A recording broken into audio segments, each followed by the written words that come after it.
this is World War III, and Of it course. started on February 24th. And Absolutely. but it is not like the First or the Second World War, in that it's been like here and then in other places it's been disparate, but this is all one conflict.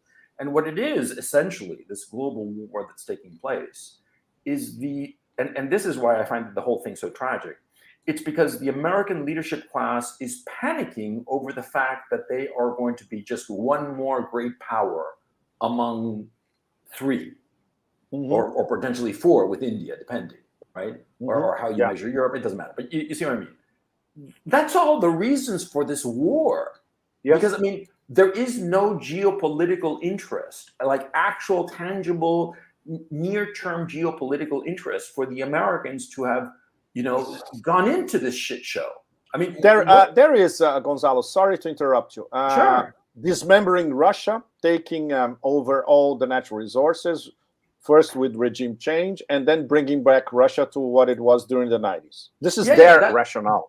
That's their rationale. Goal. That's their goal. But a near-term actual geopolitical interest that was touched by the Russians or the Chinese. None. They just decided we want that, and we don't want to be a second-tier power, or we don't want to lose our status as the global hegemon. And by the very act of desiring to maintain their global hegemonic status, they're pissing it away. I just find that screamingly funny. I just find it the ultimate irony, No, I think it's more tragic than that. It's if this was a Greek tragedy written by one of the greats, written by a Neo-Sophocles, we will have a lot of hubris, we would have a lot of choirs in the background singing gloomy tunes, and we would have a tragicomic aspect to the narrative of how can these people be so dumb to bring this upon themselves? Well, I always think that John Kirby is the comedic relief. That. Oh yeah, in some days he is. Yeah. But I mean, but really, there is no reason for the Americans to have gone into this conflict. That's the thing that just boggles my mind.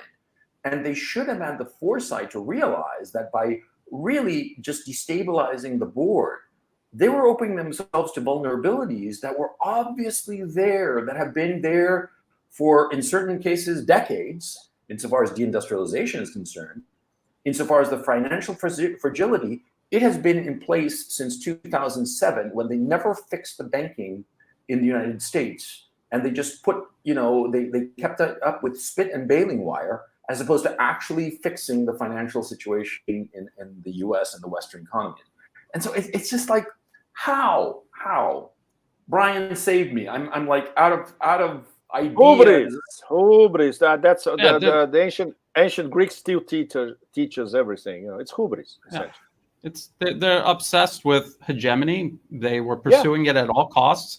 They ran out of time they had this grand plan of encircling and containing both Russia and China.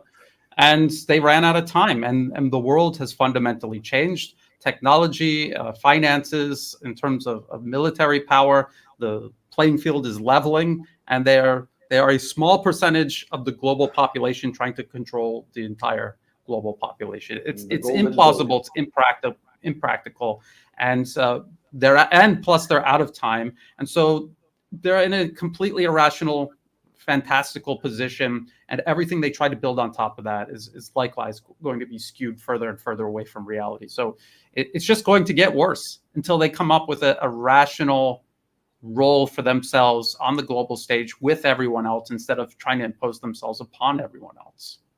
Well, but the only